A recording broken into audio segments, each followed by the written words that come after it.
A routine traffic stop turns shocking when a racist officer pulls over a black man only to find out he's the head of internal affairs. What happens next will make you rethink everything about justice and power. Ready for the twist. The sun dipped below the horizon, casting long shadows across the streets of Sacramento. The city buzzed with life, yet inside his car, Eric Porter found solace in the soft hum of the radio. He loosened his tie slightly, exhaling, after a long day at the office. His sedan glided smoothly toward an intersection just as the traffic light flickered from yellow to red. Then flashing red and blue lights in his rearview mirror.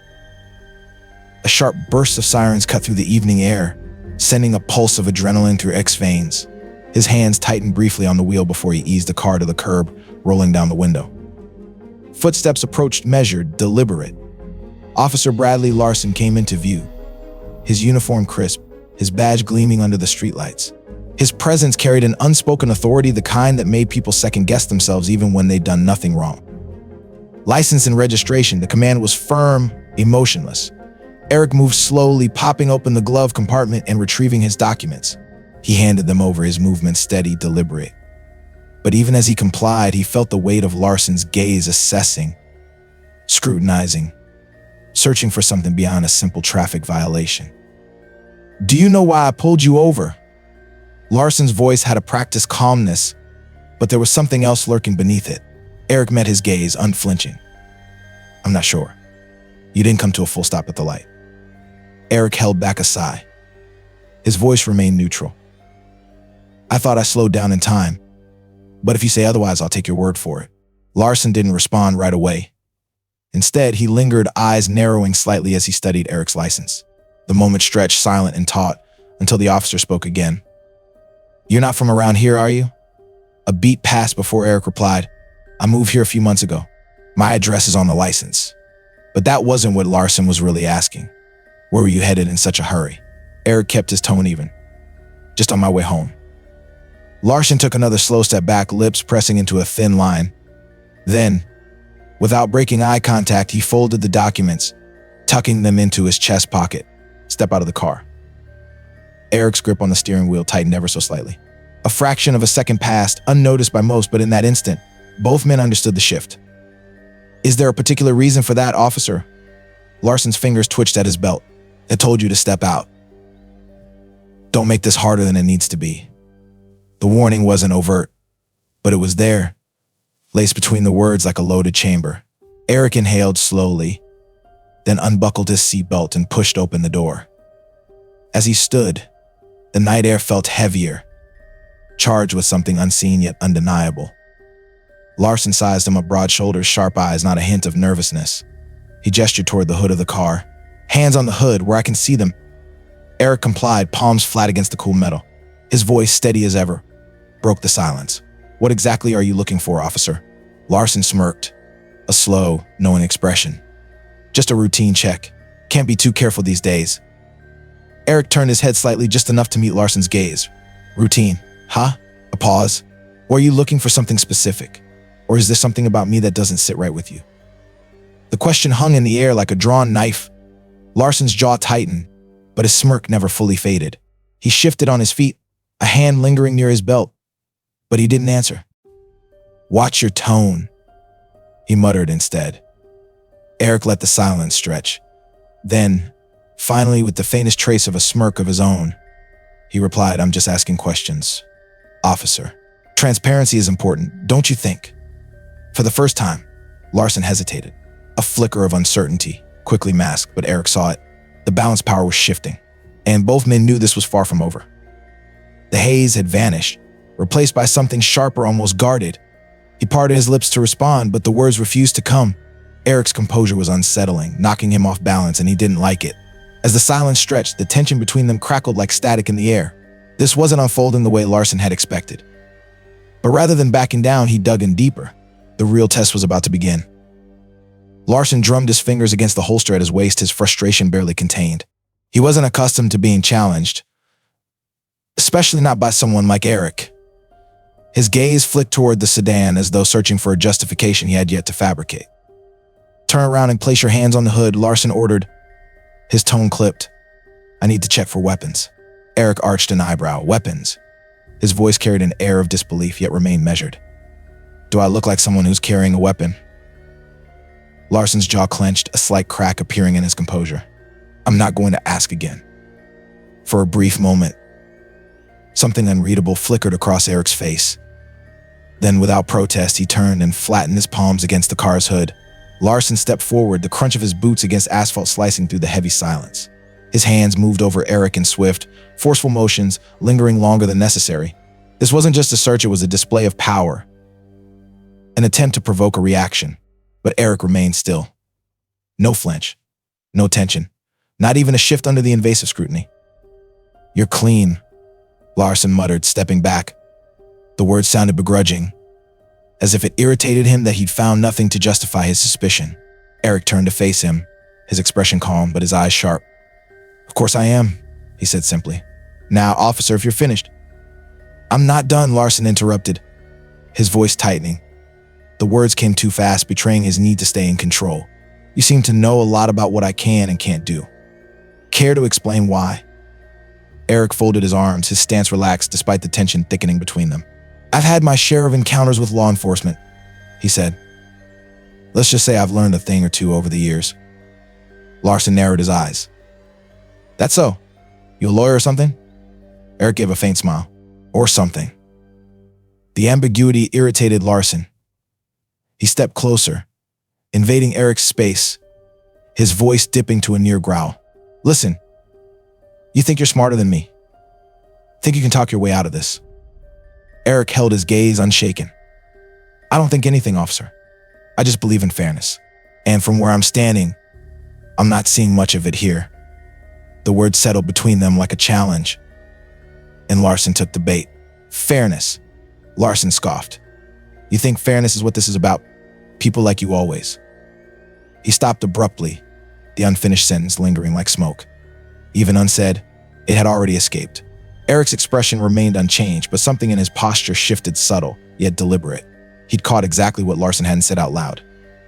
People like me, Eric repeated, his voice soft, yet charged with meaning. Larson stiffened, suddenly aware he had stepped over a line he couldn't erase. You know what I mean, he muttered, though his voice lacked the conviction it carried moments earlier.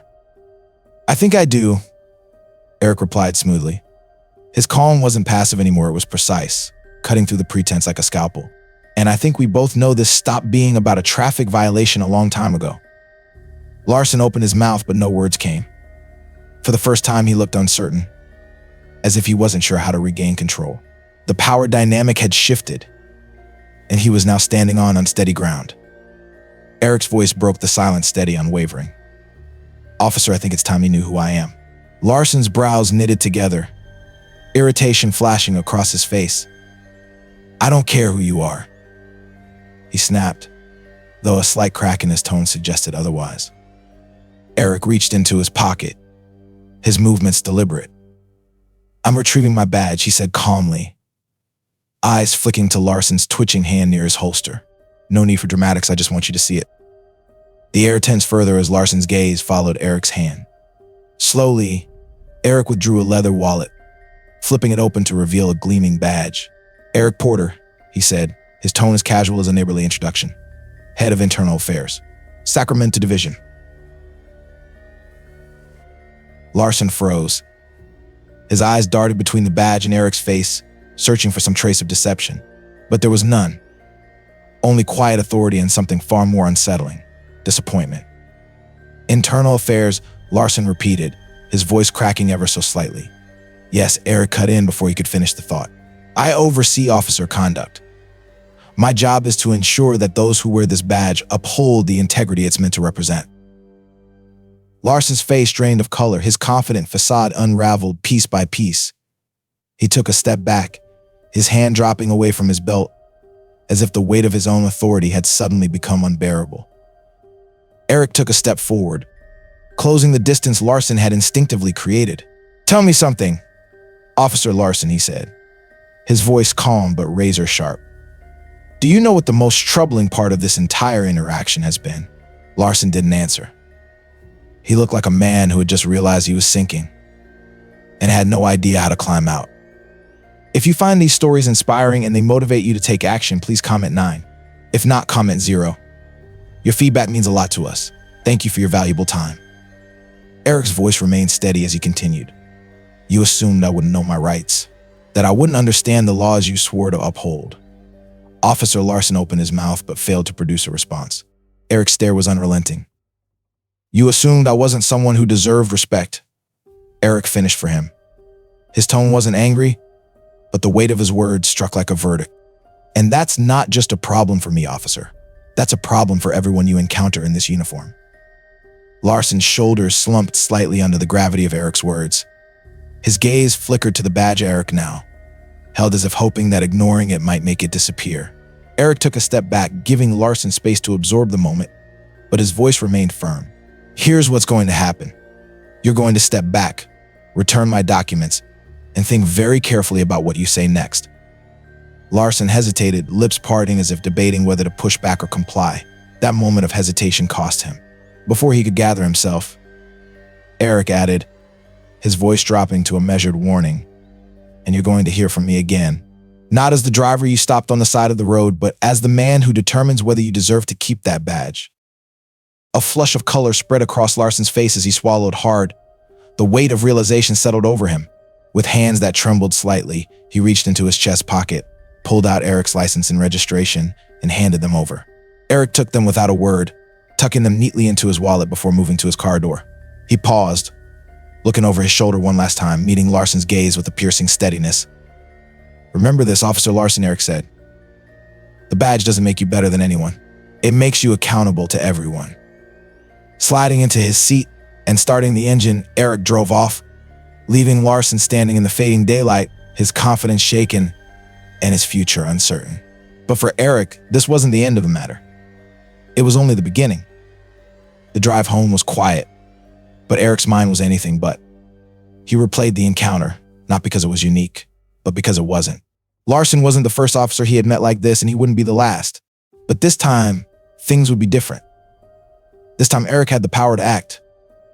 The next morning, Eric sat at his desk, early sunlight spilling through the blinds of his office at the Sacramento Police Department's Internal Affairs Division. Before him lay an open file, Officer Bradley Larson. The record wasn't clean: minor complaints of unprofessional conduct, excessive stops, vague misunderstandings that had never been properly addressed. Eric steepled his fingers, contemplating the broader issue. Larson wasn't an anomaly, he was a symptom. And Eric wasn't interested in putting a bandage over a bullet wound. A knock at the door interrupted his thoughts.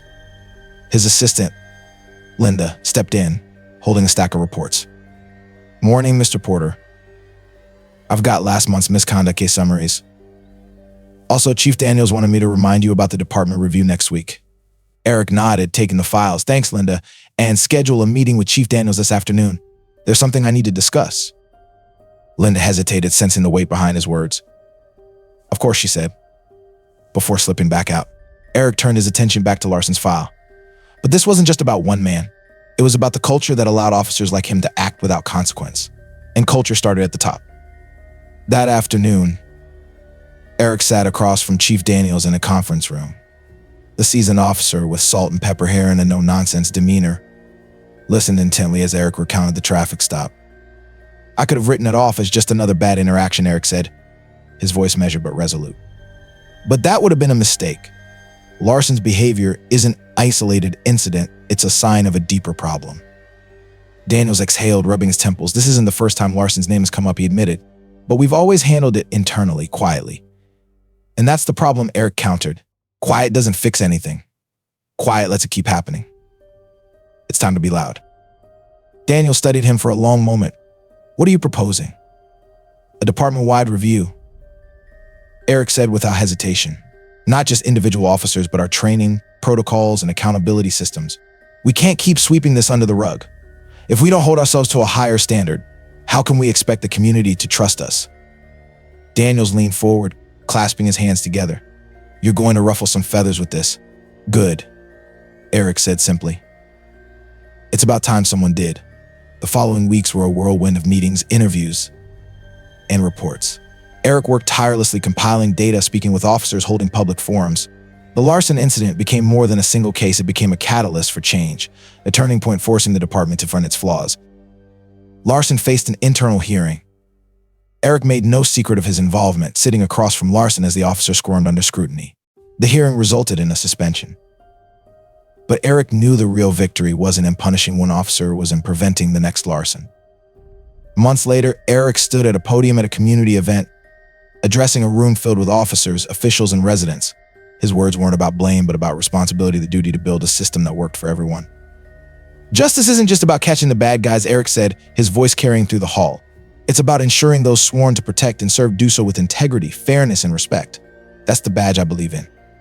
And that's the badge we're building together. Thunderous applause followed, but Eric didn't linger on it. This wasn't the end of the story, it was the beginning of a better one. As he stepped down, his eyes scanned the crowd. Some faces were skeptical, others hopeful, but all were listening. Change wouldn't come overnight, but it would come. And for now, that was enough. This unforgettable moment shows how prejudice can backfire, especially when the truth comes to light. The officer's belief that he could get away with his actions quickly crumbles when he learns the man he stopped is the head of internal affairs. It's a powerful reminder that accountability is key, no matter who you are. In a world where authority can easily be misused, stories like this challenge us to stand up for what's right. If this story left you speechless, don't just stop here, share, and subscribe to keep spreading awareness and truth. Let's make sure these important conversations continue.